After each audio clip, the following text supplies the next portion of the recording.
Welcome to the name game. Workout number 97 is Caudle Waddle. On a 22-minute clock, you'll first begin part 1, which is 4 time. 75 kettlebell deadlifts, 25 shuttle run. 50 kettlebell deadlift, 25 shuttle run.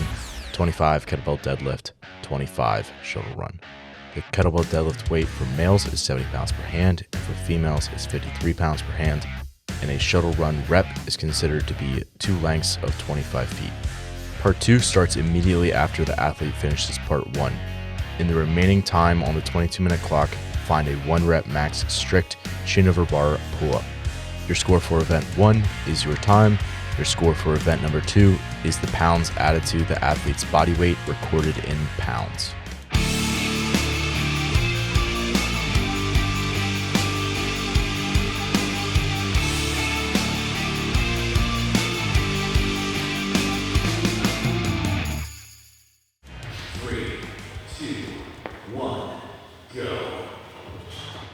And we're off. So this is our first time doing this, so hopefully we can get it fairly right. Don't screw it up. Yeah, don't screw it up, Chris. All right, man. Big picture. What are your first thoughts and impressions of Caudle Waddle? I mean, this is not rocket science, but the first thing I said was like, oof, that's a lot of deadlifts and shuttle runs. I think it's going to be super, again, not rocket science, but super taxing on your low back and posterior, just because of obviously the deadlifts, right? And the kettlebells can tend to force you to have more of like a little more of like a squatty deadlift, which can put more stress. Not to give any spoiler alerts, so just wait until the last 25. But that can actually put more stress on your low back, because it's like you start to like pull with your low back as you stand up with your quads more. And then you're like, okay, good. I finished all those reps. I'm now going to run and bend over every 25 feet for 25 reps, which is actually, because back and forth is 1, it's actually 50 total lengths, Yeah.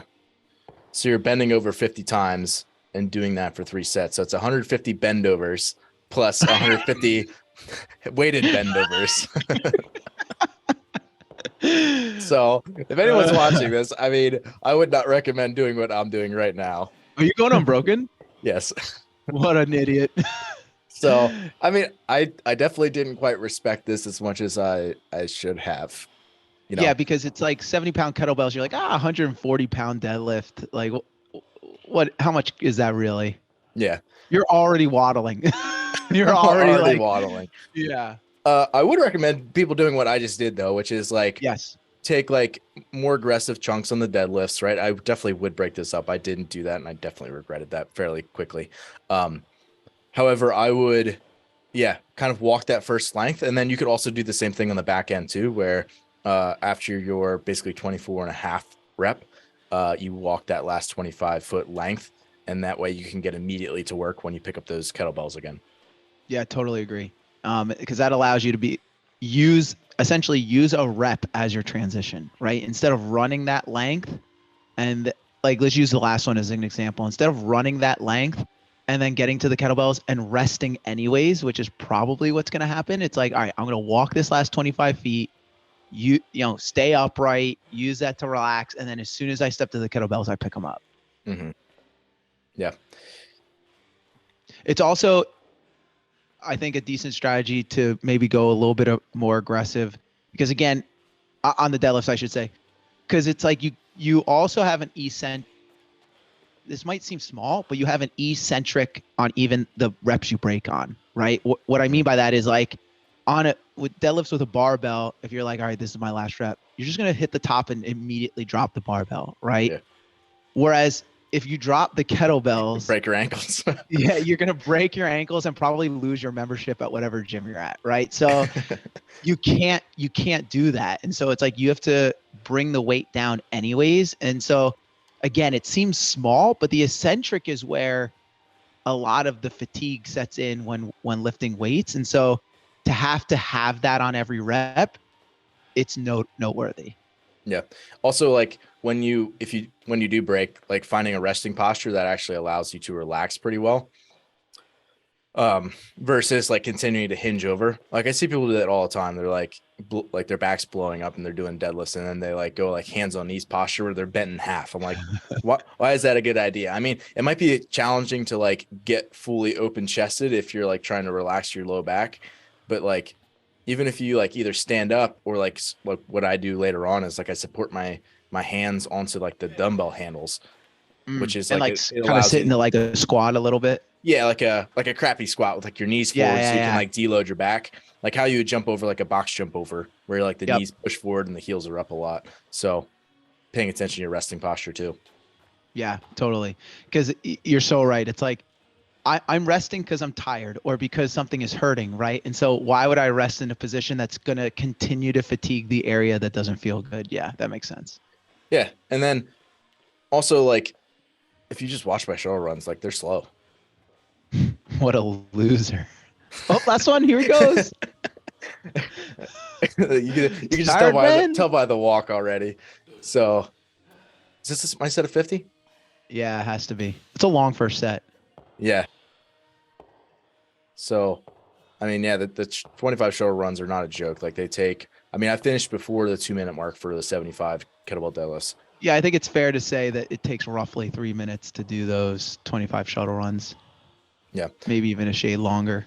Yeah. And if you do break, like again, 3 5-second breaks in the kettlebell deadlifts will go a long way in saving your back. However, you can easily make up that time by just running a little bit harder. Well, and that's the thing. It's like we just came out of the open that had the burpee, pull up, and shuttle run, right? And I think it's fair to say that although there was a decent amount of shuttle run in that workout, it was really a burpee pull up workout because of the amount of burpee pull ups that Yeah. that The time spent accumulated. on it was crazy different. Crazy different, right? Whereas in a workout like this, right, like the number of the speed of rep of the deadlifts is immensely faster than the shuttle runs. And so it's like if you're gonna go unbroken and that's gonna force you to basically walk the shuttle runs, you're gonna lose so much time instead of like you said, like, all right, I'm gonna take three. There's tired Ben. instead It's instead of like my taking back is just locking up already. yeah, instead of taking 3 5-second rests and saying, all right, well, I just have to run faster on these shuttle runs. Yep. Yeah, and oftentimes workouts are opposite of that, right? Where it's you are incentivized to move a little bit slower through reps so that you can keep moving. Like Right. even like burpees are a good example of that. Like you can like step up a burpee and it takes a little bit longer, but you can keep moving much like more efficiently through the workout. Where Yeah. this one you might be better off taking a little bit of a break, and then when you pick up the kettlebells, like move through those reps fairly quickly. And same Mhm. thing, like once you actually run, like try to run fairly hard when you do your shuttle runs. Yeah. 7 minutes in, waddling along.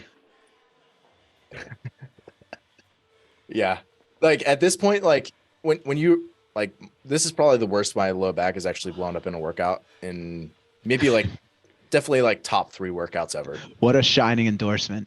Yeah, so like it was one of those where I was just like I tried to like barely bend over at all when I touched the ground and like immediately stand up all the way and just try to like prevent my back from getting any worse because it was like literally locking up on me. So if you're somebody who's prone to that, definitely think about that in this workout and don't take a hero sit at the beginning like I did.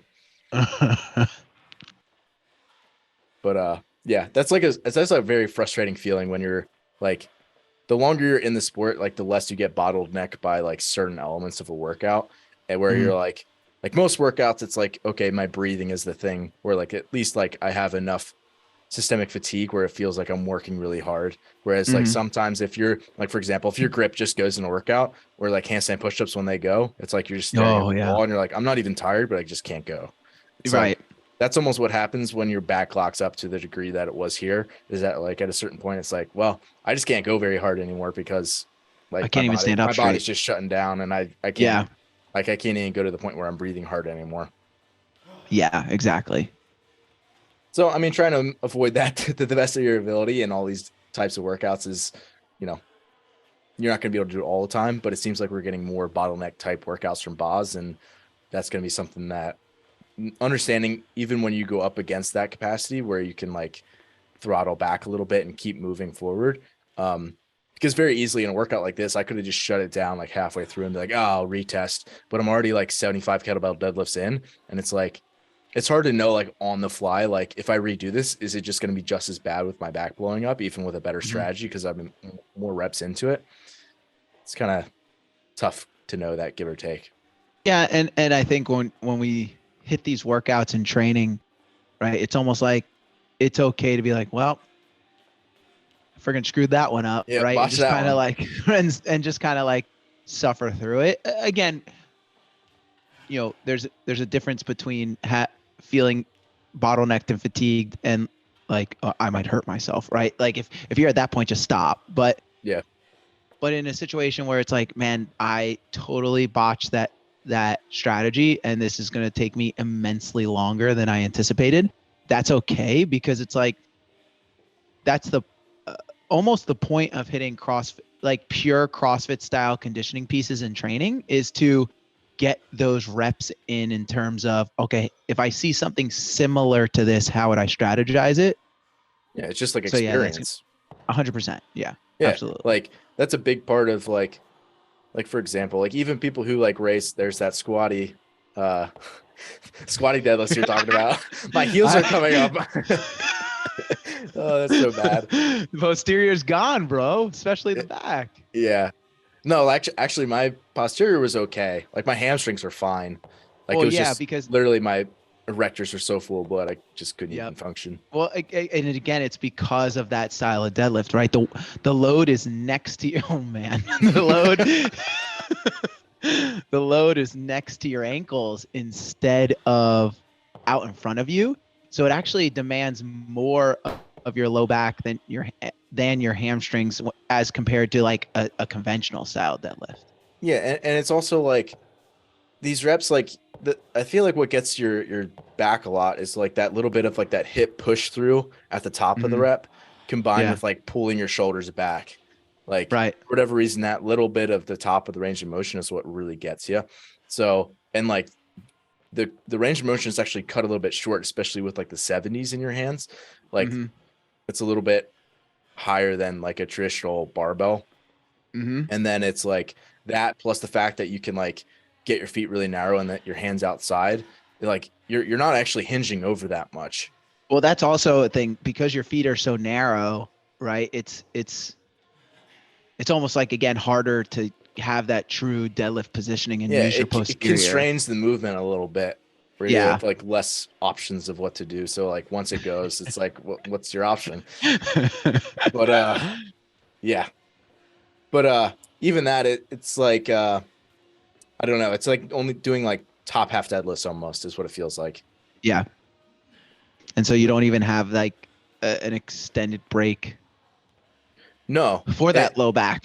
It would be like if you were doing like if you've ever done like bottom half only squats, like your quads Yeah. blow up so quick. It's like, oh, my legs are screaming. It's like, well, that's kind of what happened to this one with my back. Right. So I don't want to focus all on that because I don't think everyone's going to be limited by the low back stuff. But I think understanding and navigating low back fatigue and workouts is really important in a lot of stuff that like almost everybody deals with at some point. And like I think a lot of people, You do the especially sport long enough, for sure. yeah. And I think a lot of people often like someone who has had like a back injury in the past and then they have like their back blow up in a workout, they associate those two things as like being almost like the same. Whereas like you getting like a pump in a muscle group is different than like you having so much mechanical tension that like you're worried about like hurting it. Right. Like it's different if you have like think of an example. If you're doing like a 200 push-ups, you have like a big chest pump. That's different than like you straining your pec. But like it's hard for people to like tell the difference sometimes with like their low back for whatever reason. Right. Finishing it out here. You're doing great, Ben. I'm proud of your effort here. My effort was subpar here, I'll be honest.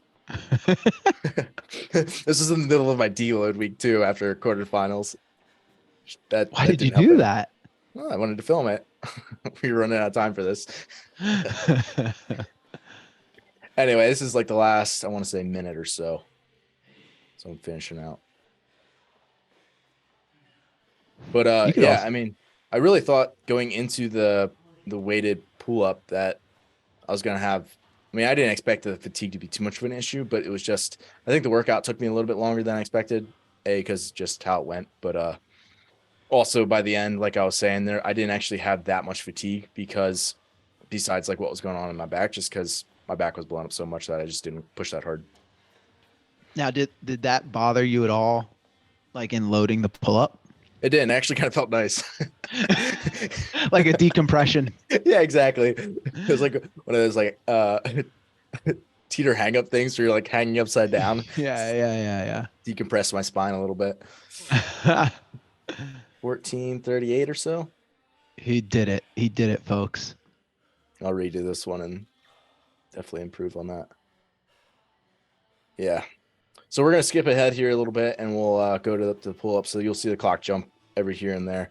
But yeah, I mean, honestly, the other thing I was a little bit worried about was grip fatigue, and that was not noticeable, which I was maybe a little bit surprised about. But yeah, and maybe it's just because I broke so much at the end, but that wasn't really an issue for me. So what do you think people's jump should be like on this weighted pull-up? I mean, that's a good question. I think I like what you did there, where it's like, all right, I'm just going to do one unweighted, right? So you're relative to what your strict pulling strength is. I feel like your first and relative to your strict pulling strength and how fast you finish the workout. So like Ben had a shade less than 5 minutes, which is a lot of time to do like a strict pull-up one rep Less than max. 7 minutes, or actually a little over 7 minutes. We're going to 22. What? Oh, I'm sorry. So yeah, so you had a lot of time. So I think either way, though, strict pull-up, plenty. Yeah, plenty of time. Strict pull-up unweighted, then at a very light weight just to like warm it up, I think is the way to go. And then from there, I think you have to look at what your upper body pulling strength is, right? So for example, if I'm someone who can do a 1 rep max strict pull-up with, let's say, 100 pounds hanging from me, right? Mm-hmm. I can naturally make maybe a little more aggressive of jumps, right? So maybe I do one unweighted, then I use a 24 pound, then I go, I could probably, if I have a 1 rep max of 100, I could probably jump from 24 to 53, no problem. Yeah. Right. So I did body weight, 35, 53, 70, 106. And then I go from there. We'll see where I What did you get? So I successfully made 115. Okay. And then I missed the next one, which I think was like, so it's a 62 pound kettlebell to a 70. So 8 pounds heavier so 123 I missed. Okay. And do you know what time did you miss that? Do you know? So on this clock, I want to say it was like right before the time. Okay. So you took about, let's call it 7 minutes to build, right? Now, if I'm someone who's 1 rep max now, and if you're a Zor athlete, you've probably done a 1 rep max strict pull-up in some capacity at some point, because it's a good metric to have when looking at upper body pulling strength. I mean, if yours is like 10 pounds, then like your first you should really do some banded pull-ups. Like, yeah, do like some strict banded ones, and then like work your way down in band tension, get to body weight, and then see if you can load from there. 100%. So it's the same strategy. And again, depending on how much time you have, right? If you don't have a lot of time, it'd be just like if you didn't have a lot of time and had to go hit a clean max. It's like, all right, well, I got no choice but to get aggressive here. By the way, that is not a strict pull-up. No, it's definitely not. And my one before that was also not, if I'm being honest. So wow. If the bar was like half a foot lower, it would have counted. Yeah. So well, maybe not. half a foot. It's a bit extreme. Jeez. But no, I mean, certainly that was, yeah. I mean, I would have been able to make the one before that if I was conscious about what my knees were doing, because I didn't even think about it until my last rep, and I was like, oh man, I was really like extending my knees to kind of get a kip. So Don't do that, right? Those are not good reps. I was not not my best demo, but no, I would certainly think about, trying to build up, like we said, based on what your max is, take some pretty, at least 4 or 5 attempts, making sure that you're jumping each time. And if that means going back to a band at your first one. Again, it also depends how much time you have, but I think that's good general rules to follow. I agree. Alrighty, folks, it's that time. Be sure to submit your scores to the leaderboard at zorfitness.com/TNG. You're more than welcome to share this and take it on with some friends, and best of luck on the workout.